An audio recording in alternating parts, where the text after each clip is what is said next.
Ikaw, B, pag galit ka ba? Kung gusto mong riniregalo sa'yo ng jowa mo, chocolates, pera, ako, itong customer ko na ito, mukhang nag-away sila ng asawa niya. Kaya ang sabi niya, gusto niyo daw magagawa ng isang arrangement na ang meaning ay nag-iisa lang siya. Whole wide world. Totoo ba? Bakit kaya nagalit, no? Ito na nga mga B, ako pala si Komi, inyong masayahing florista. And for today's Bulaklak serye, ay gagawa tayo ng arrangement. I-interpret natin na merong meaning yung design. O gumamit lang mala tayo ng sponge para makuha talaga yung budget. O sinicure ko lang pala yan. Siyempre, diniskartyan ko na rin din yung lalagyanan niya. So pag na-secure na natin to, papatungan pa natin ng mas maraming sponge. Susukatin natin yung round vase na yan. Kasi nga mga B, interpret ko nga yung meaning na gusto ni sir. Kaya pinutol ko muna yung mga sponge yan kasi putol niya na yung mga ex niya. Sure. Ay isi-secure natin tong naka-base ng ating vase. Kasi sinabi ko sa customer ko na imbes na yung flower yung ilalagay natin dyan, base na napili niya, yung base yung ilalagay natin sa mismong bulaklak. Oh my God! O diba? Ito na nga mga B, ilalagay pa tayo ng mas maraming mga leather ferns. Hoy, hindi masindyana yan, be. O alam na, may budget yung customer. O pupunuin lang pala natin yung ating lalagyanan ng maraming mga leather ferns. Para syempre, pag nilagyan natin ng bulaklak, walang chismis. Syempre, pati yung pinakagitna. Actually, dapat moss yan. Eh, alam B, wala akong moss. O tapos ilalagay na natin yan dyan. O diba, kakaibang design na naman to mga B. At na-prepared na natin yung paglalagyan natin ng bulaklak. Ako, ang hirap yung i-interpret nito. Basta bahala na si Batman. Ilalagay kasi ako sa gitna niyan mga B. O diba, lalagyanan pa lang. Nakaw! For sure, magugustuhan ito ng ating customer at ng kanyang pagre-regaluhan na nagalit sa kanya. So, dahil red means love, ang gagawin natin mga B, magpuputol muna tayo ng maliit na karton. Tapos bibilogin lang natin na ganyan. Tapos bubutasin lang natin sa gitna. Kagaya ng ginawa ni Sir kay Ma'am. Uy, ano yun? Nutas yung puso ni Ma'am.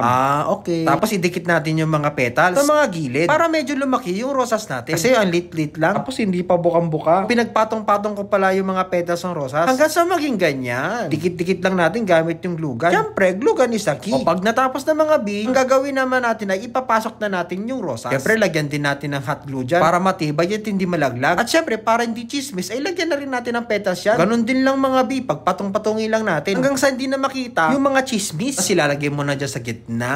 O, diba? Ang ganda. Interpretation ko dyan mga B. One and only, diba? Si Madam yung rosas. O, diba? One and only. Siyempre mga B, dinagdagan ko na rin ng petals para maging fuller. O, diba? Laki-laki. At ang ganda-ganda. So, sabi ni Sir, bakit yan lang? Sabi ko, Sir, kalma ka lang. Tapos itatakpan na natin na ganyan. O, diba? Ang ganda. May katulad to eh. Alam ko na yung katulad niya. Yung parang sa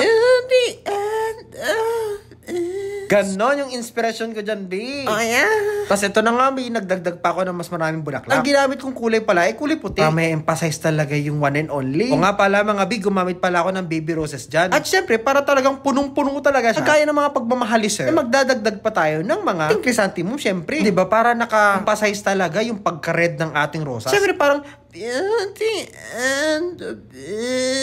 Komi, para ka natusok. So ito na nga mga B, tutusukan pa natin to ng mga eucalyptus syempre. Tapos i-aar ko natin na ganyan. O diba? Tapos para may mga nakaangat-angat na ganyan B, tusok-tusukan na din natin yan. Kakadagdag elegantation kasi yung eucalyptus, no? At syempre maglalagay dito ng mga butterflies para talagang maging fantasy at mga fairy tale. So gumamit lang pala ako ng mga 5 pirasong mga ropa-roji dyan mga B. Diba ang ganda? So tuwang-tuwa na si Sir. Ito na nga mga B, isprayan na natin ito para mas maging fresh at mas maging maganda ang ating design. Ako, nung nakita ni Sir to, tuwang-tuwa talaga siya. Sabi niya, na-interpret ko daw kung gustong message na hatid sa asawa niya. O naman, Sir, nag-iisa lang siya. Nag-iisang bulaklak sa gitna, pero may mga bulaklak pa sa gilid. Ano yung kabit? Hoy, bakit may kabit? Hindi, walang ganon. Yung mga butterflies yun. Charot lang mga B. Yan na nga mga B, natuwa ba kayo? Nagandahan sa ating design? Kung bago lang pala kayo mga B, syempre mag-comment down below. Syempre, huwag din kakalimutang i-follow. I-share ang video na ito. Kasi nga, baka kayo na yung magka-blessing sa katapusan. The more sharing, the more blessing. Ano pang hinihintay mo? Share mo na at i-follow na. Para sa mas maraming nakakatuwa Bulaklak serye, pre, hatid ng inyong Bikomi.